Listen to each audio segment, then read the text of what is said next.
This week, Steve and Wes continue construction of Arabella's workbench.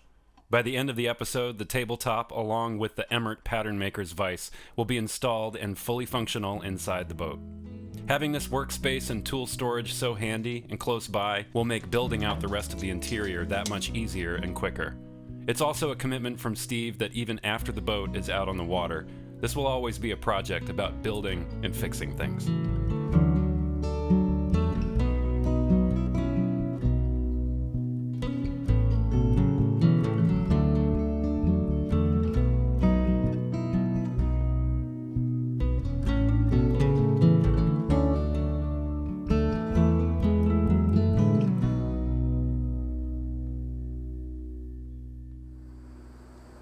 So what do we think about this spot for the vise? I think the only other place we could go farther aft, we would have to jump it to be like here somewhere. And that's too much, I think. I think that's too much in the middle. Mm-hmm. It's also kind of nice that you've got a section over here that is vise free.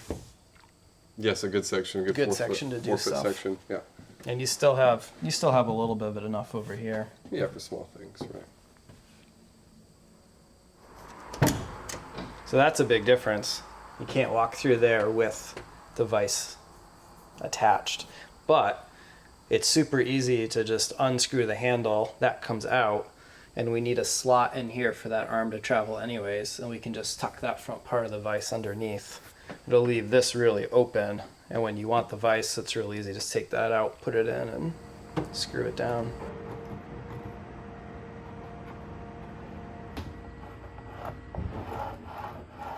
Some adjustments needed to be made after the first fitting, and a chamfer was cut along the back side as well. Poor guy.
That's going to be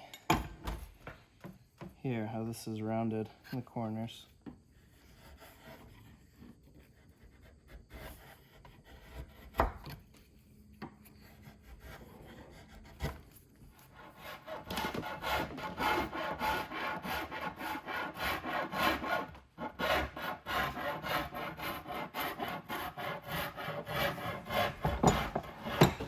Ah, bingo.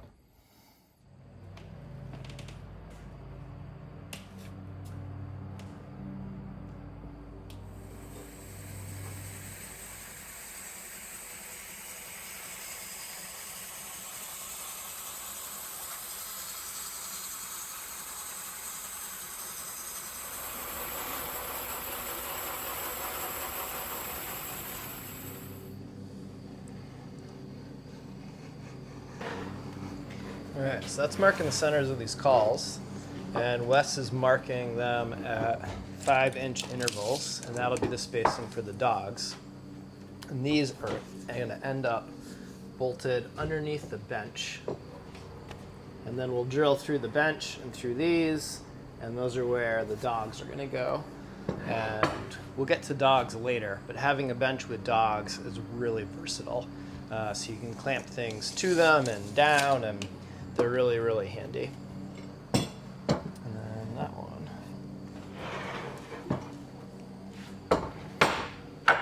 So we're going to take these down and get them set up in the drill press, and we're going to drill a 3/4 inch hole perfectly 90 degrees through them on those marks.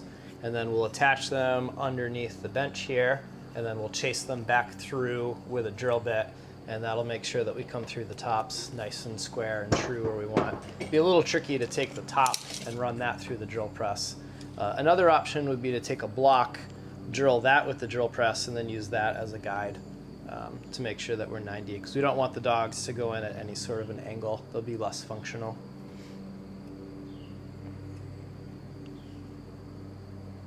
All right. So we can do those. You want to get those set up with the drill press, and I'll go Sure. find us, see what I got for 3/4 inch bits. Yeah.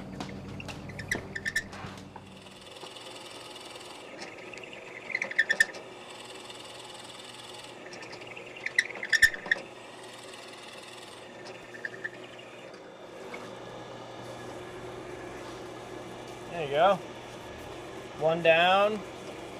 1, 2, 3, 4, 5, 6, 7, 8, 9, 10, 11, 12, 13, 14, 15 to go.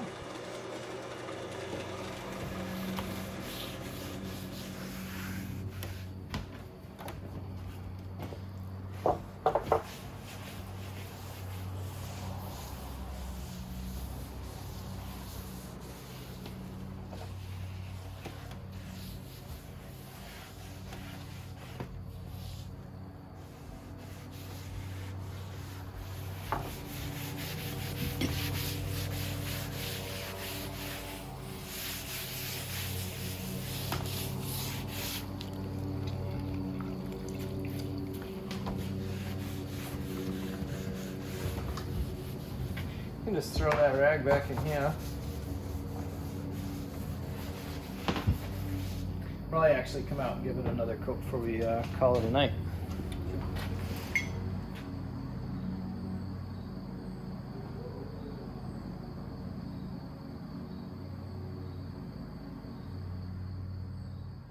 Steve and I did some discussing about drawer material and sizing, and we determined that a good use for Victoria's mahogany would be to convert some of these boards into drawer sides and drawer backs. The boards we had picked out are greatly oversized for what's needed, thickness-wise, width-wise, height, length, all that. So we will have to remove a good bit of material. Not necessarily doing that for the sake of refinishing, but we have to do it because the boards are just way too thick for drawer sides. It's just not, it's not pleasing to the eye to have real thick, chunky drawer sides. And they need to be kind of proportioned to the front and some other things there. Next, what's going to have to happen is the boards are going to have to get milled, cleaned up, kind of a typical process, maybe cut to rough length. So for some of the boards that might have a little bit of twist, if you reduce the length of the board, the size of the board, you will inevitably reduce the amount of material that has to get removed to ensure we don't take off too much, because you can't add it back. This is the underside of the bench. So normally you would make the bench a couple inches thick, but we really don't want to have that much weight in the boat. We're trying to make this as light as reasonably possible.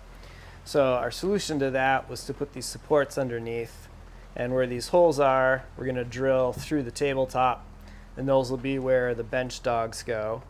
And then we've got another set here that we still have to drill, and those will be in line with the dogs that are in the vise. And then the vise needs a pad behind it to hold this lever.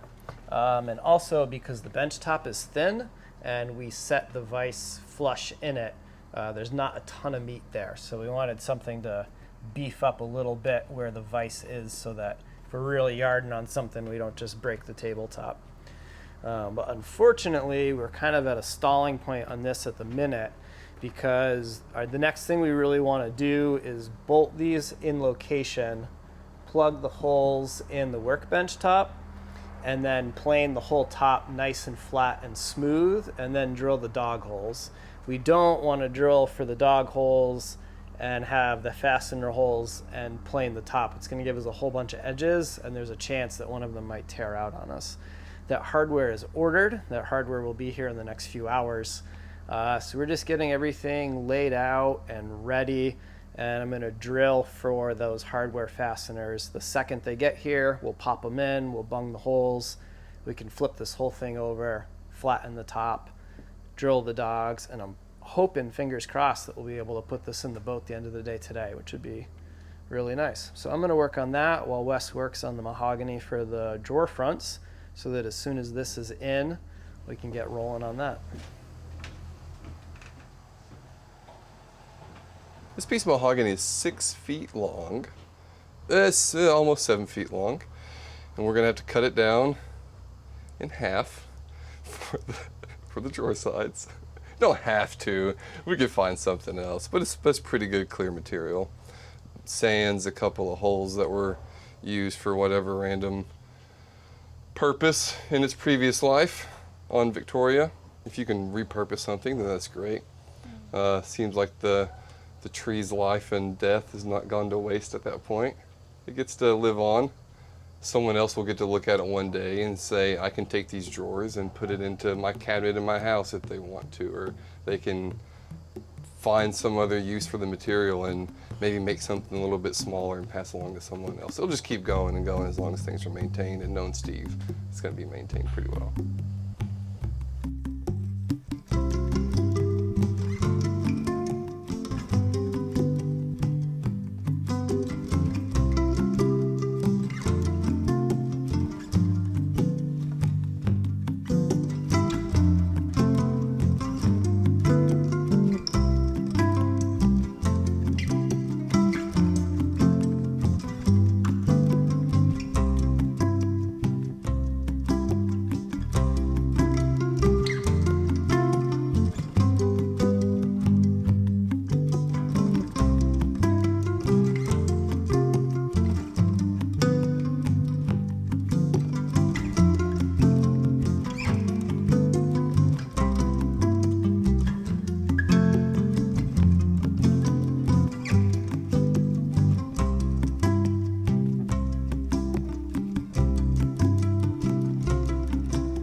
Do you have any issues if Robin and I clean up the llama campsite and make use of it? Oh, no, not at all.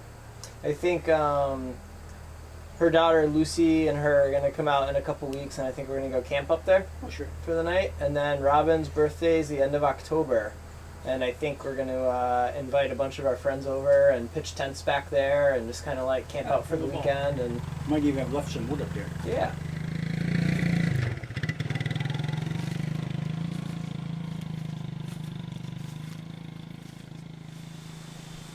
We were thinking about materials for drawer bottoms and thought a good use for the thinner tongue and groove planking out of Victoria would be a good option for drawer bottoms.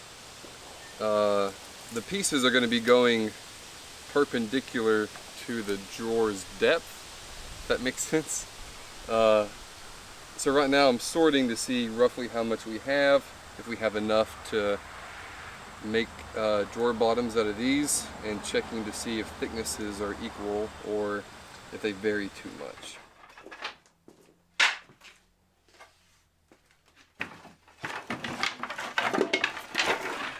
And we have so much more up there that I would say, you know, you can be decently choosy. And if you come across anything that looks just like total junk, we can throw it off to the side. There's no point in putting it back up there. Lots of mahogany.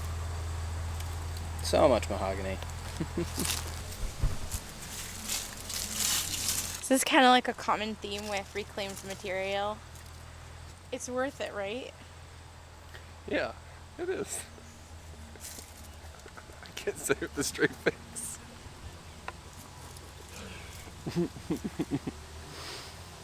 Sure. It's worth it, right? No, I'm sure. I'm sure it is. I'm sure it's worth it. Yeah. There's some good ones. I mean, look at this guy. He's got some life left in it, right? It's pretty good. I think we're making some progress here.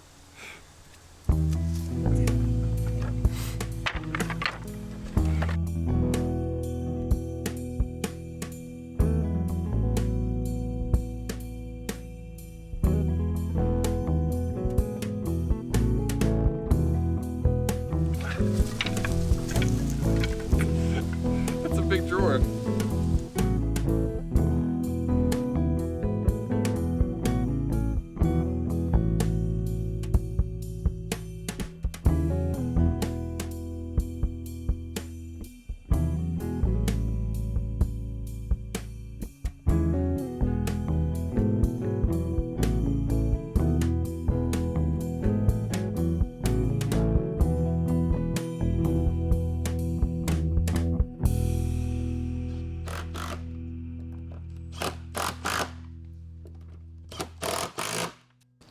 Well, I was hoping to get this in the boat today. It's not going to happen.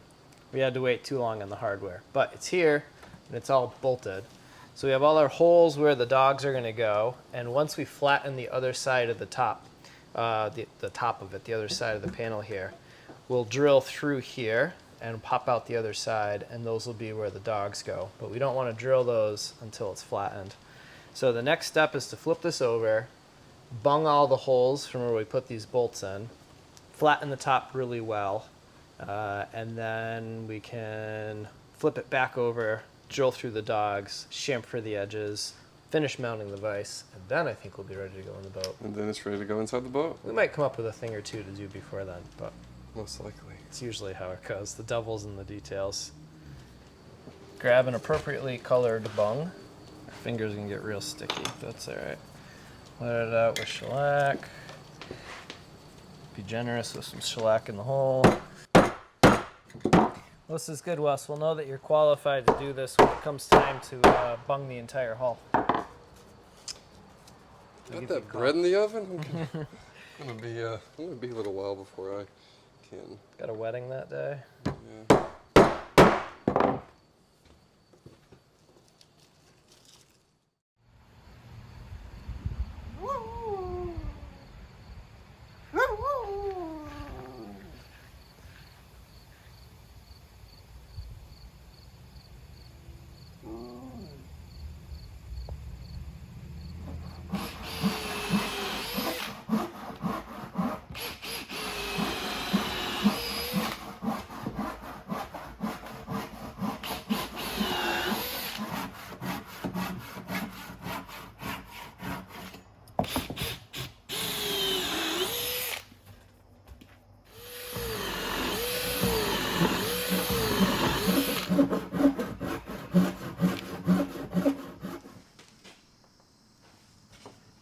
We have extended the bit far enough so only the lead tip is poking through the surface in order to prevent blowout on the bench top surface.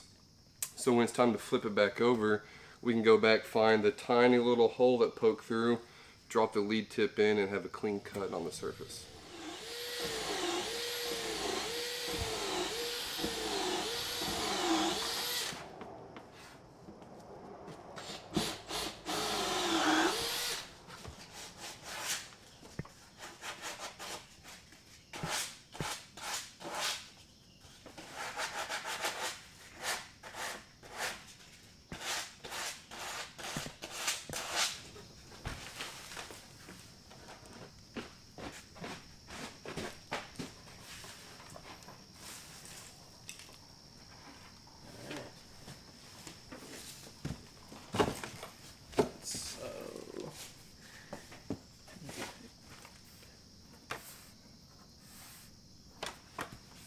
Yeah, that worked perfectly. I thought we were gonna have to like really carefully watch these.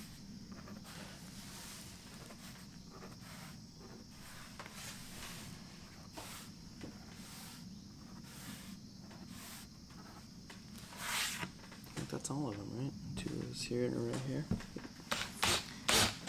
You're leaning back towards you quite a bit. There you go.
Backs are cut off, corners are chamfered, edges done. Cleaning that up the rest of the way when it's in the boat. Top just needs to be sanded and we can put it in, right? That's correct. It's my first real workbench.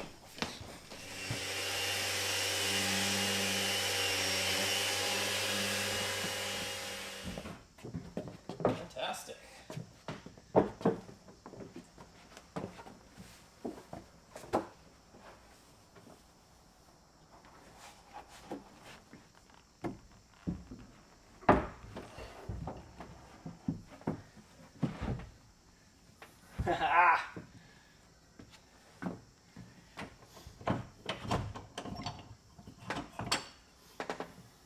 Oh, we're a little off down here.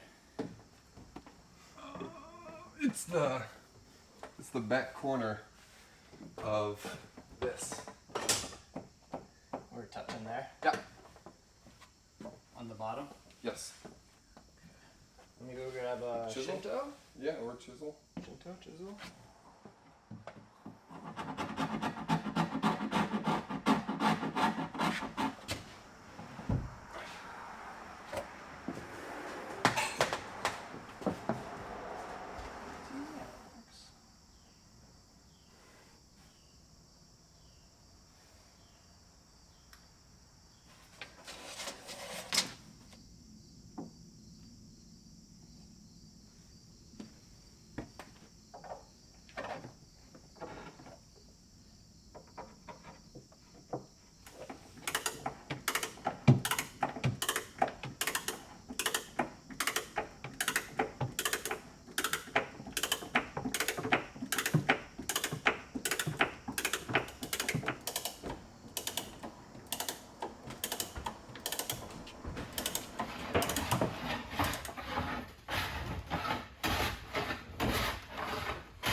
Okay. This one's ready for sanding.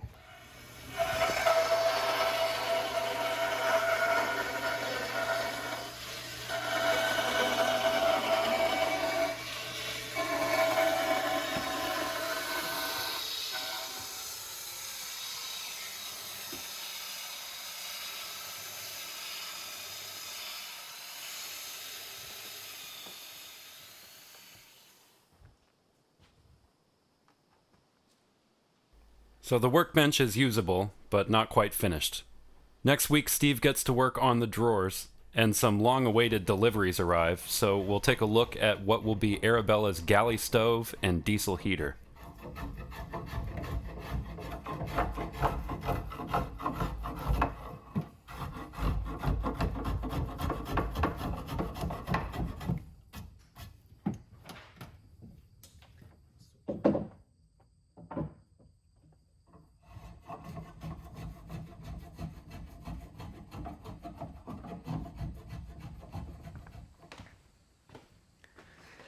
just want to say thanks to everyone who has bought one of these Beota the Bilge Dragon shirts so far. We've got one more week to the campaign, so this coming week will be the last week to buy them, and this coming Friday will be the last day. It's only the 2-week campaign, and then once the campaign finishes, Bonfire will print all of those shirts and get those shipped. So if you ordered them as soon as we launched the campaign last Friday, you know, they're going to take a little bit to get there, but they are coming. Do not fret. I don't know if we're going to smash any records with this one, but it's doing really well. And thank you so much to everyone who has donated and bought one of the t-shirts. We have what we believe to be about the funds that we need now to cover the materials for sail making, which is really awesome. And we'll see if we can have a second week like we did the first week. We might be able to buy the rigging as well, which would be fantastic. That would set us up really well for this winter. So thank you to everyone who has contributed, who's donated, who supports us on Patreon. We really, really appreciate it. And we got one more week to the campaign, and we'll see you next week. Thanks so much for following and supporting. Couldn't be doing this without you, and we'll see you here every Friday.